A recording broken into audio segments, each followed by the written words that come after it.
पर्छ राख्नै पर्छ बल्ल पाइदैन पाइदैन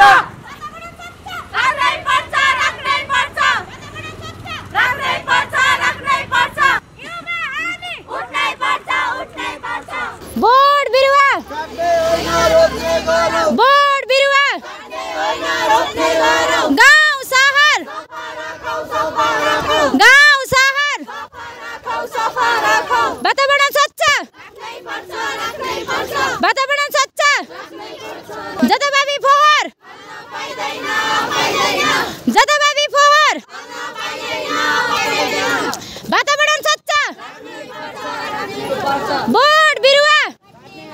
रोप्ने गरौँ बोर्ड बिरुवा रोप्ने गरौँ जताभावी फोहोर पाइदैन पाइदैन जताभावी फोहोर नफालौँ बोर्ड बिरुवा काट्ने होइन रोप्ने गरौँ बोर्ड बिरुवा काट्ने होइन रोप्ने गरौँ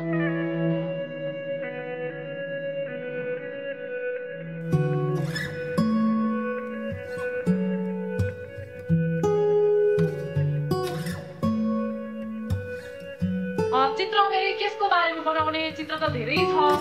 त्यसमा पनि क्राइटेरियाहरू हुन्छ त्यसमा चाहिँ हामीले आज विश्व वातावरण दिवसलाई मध्यनजर गरेर त्यसैलाई मुख्य विषय लिएर त्यसमा चाहिँ वातावरणलाई कसरी स्वच्छ बनाउन सकिन्छ वातावरणलाई स्वच्छ बनाउनलाई हामीले के गर्नुपर्ने हो अथवा वातावरणलाई तपाईँ म यसरी देखाउन चाहन्छु भनेर तपाईँहरूले चित्रमा यस्तो पत्रमा कोर्नु पर्नेछ त्योमा चाहिँ मोबाइलमा हेरेर गर्न पाइँदैन त्यो कसैको कपी पनि गर्न पाइँदैन तपाईँहरूमध्ये उत्कृष्ट हुनेलाई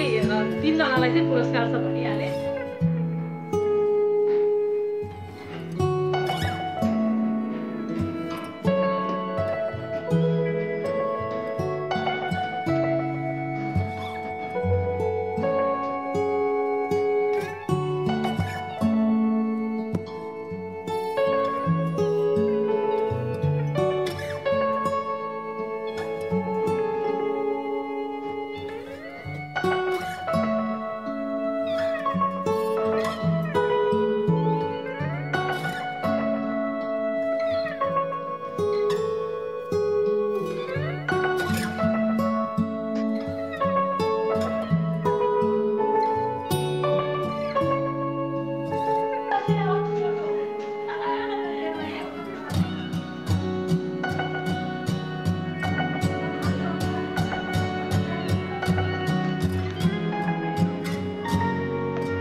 सबैजनालाई एकदम धेरै धन्यवाद तपाईँहरूले चित्रकलामा भाग लिएर तपाईँहरू सबैजनाले बनाएको एकदमै राम्रो थियो चित्रहरू वातावरण सम्बन्धी तपाईँहरूले बनाएको सबै चित्रहरू मध्ये पनि केही चित्रहरूले चाहिँ हामीले चाहिँ छनौट गरेर देखाउनु पर्नु भएको कारणले गर्दाखेरि हामीले चाहिँ 3 जनालाई चाहिँ छनौट गरेका छौँ तेस्रो हुनुभएको छ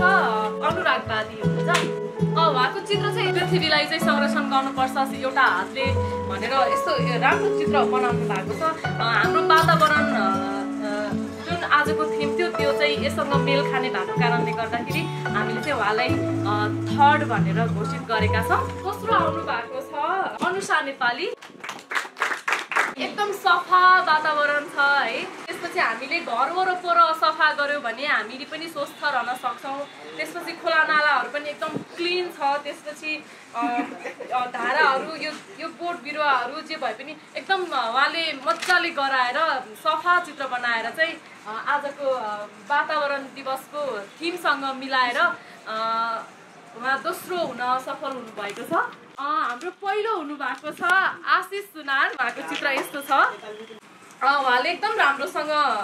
यो वन जङ्गलहरू सुरक्षित तरिकाले एकदम मजाले गर्नुभएको छ त्यसपछि ट्रीहरू बनाइरहनु भएको छ घरहरू पनि ट्याक्क धाराहरू यो करेसाबारीहरू पनि मजाले राम्रो बनाउनु भएको छ त्यसपछि यो यो यो वालहरू पनि बनाउनु भएको छ जसले गर्दाखेरि बाढी पहिरोहरू जाँदैन वृक्षारोपणहरू गर्यो भने हामीलाई चाहिँ बाढी पहिरो आउला भन्ने समस्या हुँदैन त्यसपछि पानीहरू सुक्छ भन्ने पनि त्यस्तो सम्भावना हुँदैन नि त। त्यही भएर आजको चित्र चाहिँ सबैभन्दा उत्कृष्ट आशिषनाले गराउनु भएको हुँदाखेरि उहाँलाई चाहिँ हामीले पहिलो घोषित गरेका छौँ। धन्यवाद।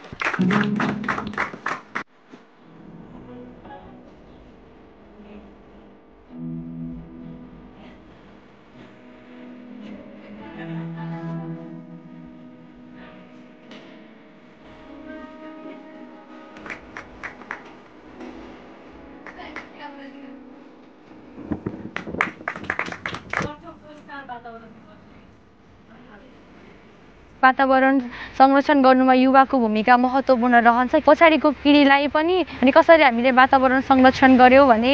हाम्रो वातावरणमा सुधार आउँछ र हाम्रो स्वास्थ्य समेत अनि राम्रो हुन्छ भने हामीले सिकाउनु अति जरुरी छ। आउँदै गरेको पिँढीलाई पनि हामीले यो वातावरण संरक्षण गर्न सिकायौँ भनेर लगायौँ भने अर्को विश्व पनि अवश्य सम्भव छ। आज चाहिँ हामीले युवालय वाइजी इन्टरटेनमेन्ट र अक्सफार्मद्वारा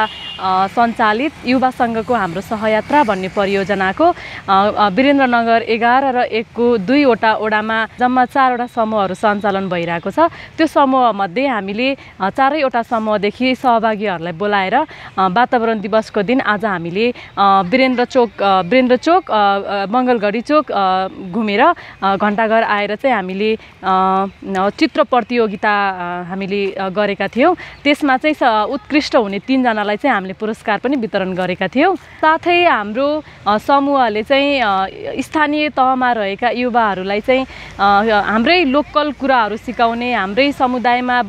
बज्दै गरेका लोप भइसकेका बाजाहरू सिकाउने, नाचहरू सिकाउने र सँगै गीतहरू सिकाउने कार्यक्रमहरू हामीले अहिले निरन्तर गरिरहेका छौँ। युवालयद्वारा सञ्चालित युवा सङ्घको हाम्रो सहयात्रा भन्ने परियोजनाले चाहिँ हाम्रो युवाहरूलाई चाहिँ केही नयाँ कुरा सिकाउने र पुस्ता हस्तान्तरण गर्ने कुराहरूमा